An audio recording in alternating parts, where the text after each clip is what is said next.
प्रिय बच्चों नमस्कार। तो हम लेके हाजिर हैं ये ITF जो स्टार्ट किए थे पिछले क्लास में, उसी का प्रॉपर्टी नंबर 2। ठीक है, तो जानते हैं हम प्रॉपर्टी नंबर 2। प्रॉपर्टी नंबर 2 जो है, अगर TF और ITF का कॉम्बिनेशन है, सबसे पहले जो है यहाँ पे देख लीजिए, ये पहले ये आपका साइन TF है और साइन इनवर्स ITF है, ये दोनों का कंपोजिशन है, तो ये दोनों ख़त्म हो जाता है। अगर सेम रहा तो ख़त्म हो जाएगा और इसका वैल्यू जो x बचा वही होगा। हाँ, इसका एक कंडीशन है, x का जो वैल्यू होना चाहिए वो -1 से +1 के बीच होना चाहिए। यही कंडीशन कोस का भी है, इसका भी यही है, -1 से +1 के बीच होना चाहिए। ठीक है, नेक्स्ट आता है tan का, tan of tan inverse x, ये भी ख़त्म हो जाता है और इसका भी कंडीशन वही है कि मान जो होना चाहिए वो रियल नंबर होना चाहिए। इसका रेंज कुछ भी हो सकता है रियल नंबर में, कोट का और सेक का।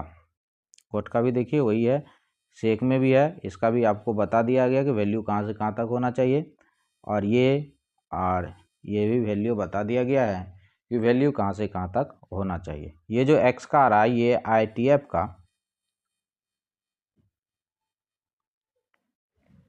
ITF का डोमेन कहलाता है। क्या कहलाता है? ITF का डोमेन कहलाता है।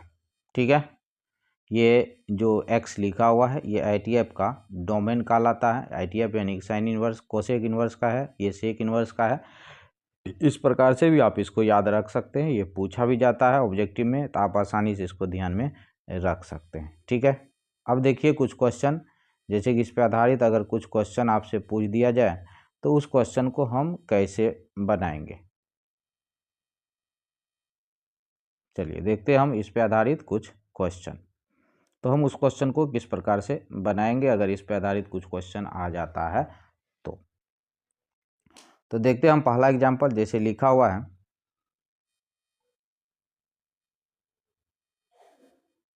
Sign of sine inverse 4/5। तो रूल के अनुसार फर्स्ट प्रॉपर्टीज का दूसरा प्रॉपर्टीज का जो फर्स्ट रूल है उसके अनुसार ये दोनों खत्म हो जाएगा। चूँकि सेम का कॉम्बिनेशन है तो ये हो जाएगा 4/5, इसका फाइनल आंसर हो जाएगा। ठीक है, अगर इसी क्वेश्चन में आपको अगर इस टाइप से दिया रहे, जैसे देख लीजिए यहाँ पे लिखा रहता है आपको साइन ऑफ tan इनवर्स 3/4। ठीक है, तो इस क्वेश्चन में हम क्या करेंगे, पहले एक ट्रायंगल ड्रॉ करेंगे। ड्रॉ कर लिए। अब इसमें देखिए ये हो गया 3 लंब, ये हो गया 4। tan बराबर क्या होता है आपका, लंब बटे कर्ण, यानी कि लंब बटे आधार होता है, यानी कि परपेंडिकुलर बाय बेस होता है। तो परपेंडिकुलर आपका 3 है, बेस आपका 4 है। आपको क्या निकाल लेना है, h निकाल लेना है। ये मेरा h होता है, h निकालना है। तो h का फॉर्मूला होता है √p², यानी कि 9 + b² 16। 16 9 कितना हो जाएगा, 25। 25 का 5 आ रहा है, कितना आ रहा है, 5 आ रहा है। तो यहाँ से हमको ये पता चल गया कि इसका वैल्यू, ये जो कर्ण है, कर्ण का वैल्यू आपको 5 हो गया। अब यहाँ से इक्वल का सिंबल देंगे, ये है मेरा साइन, तो इसका भी हम साइन में ही लिखेंगे, साइन इनवर्स।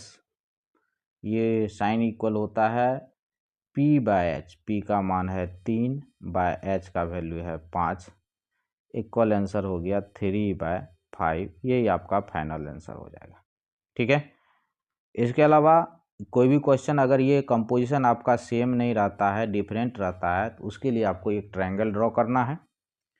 ट्रायंगल ड्रॉ करने के बाद आप आसानी से इसको बना सकते हैं। ठीक है, चलिए नेक्स्ट क्वेश्चन लेते हैं। जैसे अगला क्वेश्चन में आते हैं, ये दे दिया है।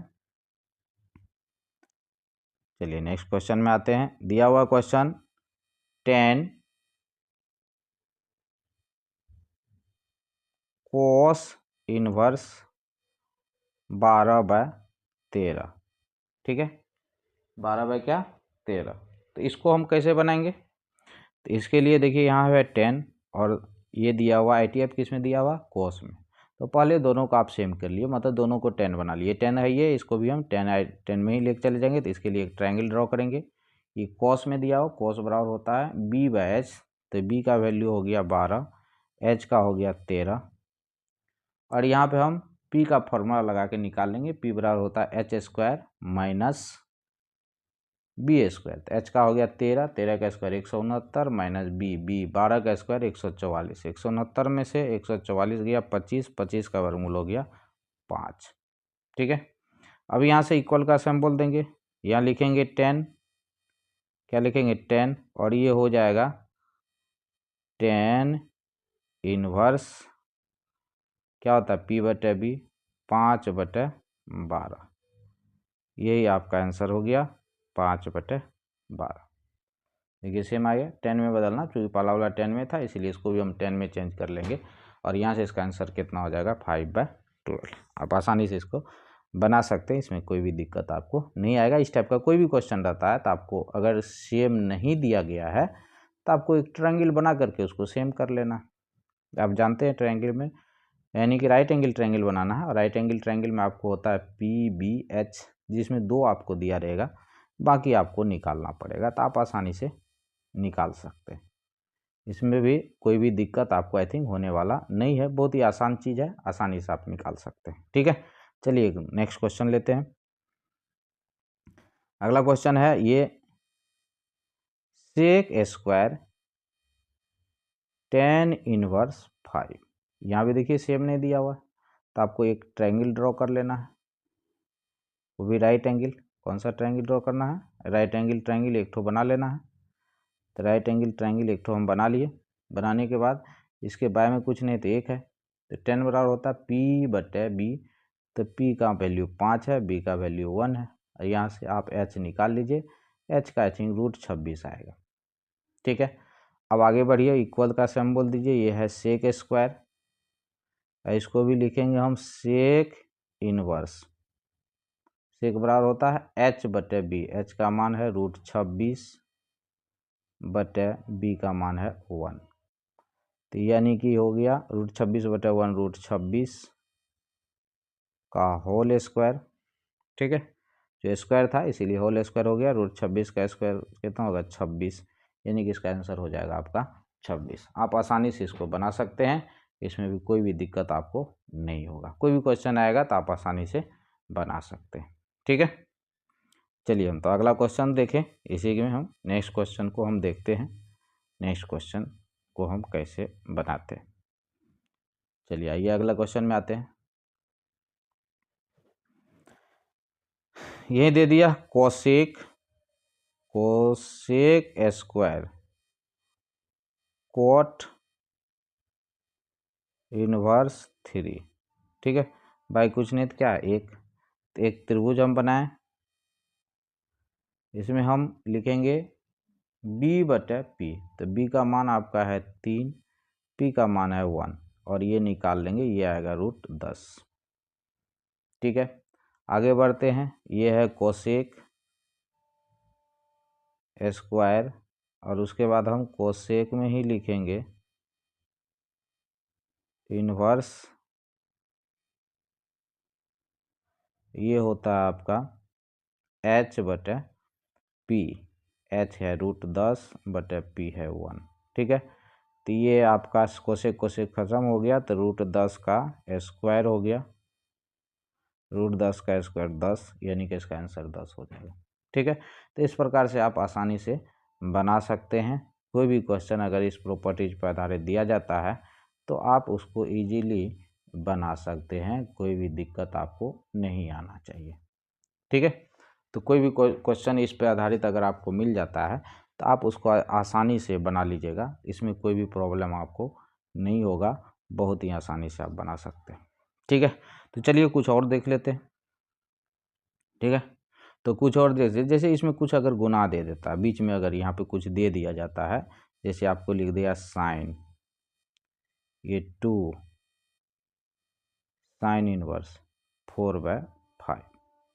ठीक है, अब हम क्या करेंगे, ये वाला चीज़ को कुछ हम मान लेंगे, इसका एक हम ट्रायंगल ड्रॉ कर लेंगे। इसको हम मान लेते हैं थीटा। तो थीटा मानने के बाद एक ट्रायंगल ड्रॉ करेंगे। और इस एंगल को हम दिखा दिए थीटा, और ये है 4, ये हो गया 5, ये आ गया 3। ठीक है, तो जब आप इसको थीटा माने हैं तो ये 4/5, ये वो लंब और कर्ण पता हो गया, आधार हम निकाल लेंगे। आधार बराबर होता है कर्ण स्क्वायर माइनस लंब स्क्वायर। तो यहाँ हो जाएगा ये साइन, इसको हम थीटा माने हैं तो ये हो जाएगा 2 थीटा। साइन 2 थीटा का फॉर्मूला होता है 2 sine theta into cos theta. ठीक है, अब आगे अगर हम बढ़े तो ये हो जाएगा 2 साइन थीटा का मान लंब बटे कर्ण गुना 4/5 गुना और आधार बटे कर्ण 3/5, यानी कि इसका आंसर हो जाएगा 4 तिया 12 24/25। 24 बटे कितना 25, ये इसका फाइनल आंसर हो जाएगा। तो आप इस टाइप का क्वेश्चन जब भी आएगा जो गुणाम में दिया जाता है तो आप उसको थीटा मान लीजिए। अगर मान जान रहे हैं तो मान बैठा दीजिए, और अगर नहीं आपको पता है तो उस स्थिति में आप उसको क्या मान लीजिए, थीटा मान लीजिए, थीटा मान के तब बना लीजिए। ठीक है, चलिए हम कुछ और क्वेश्चन देखते हैं इसी पर आधारित।